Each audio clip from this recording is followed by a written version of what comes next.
শ্যামল কান্তি দাশের কবিতা খেলার মাঠ।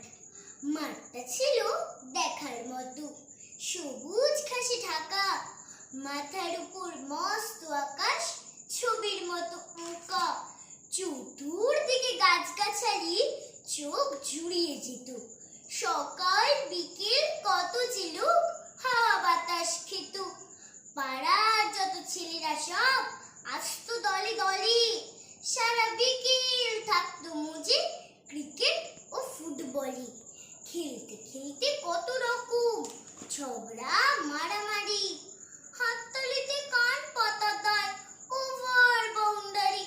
ক্যাংরা পেনোর পায়ে কি জোর, শব্দ ঠিক গোল। খেলার মাঠে বিকেল বেলা তুমুল কলরোল। সেই মাঠে আর হয় না খেলা, বাড়ির পাশে বাড়ি।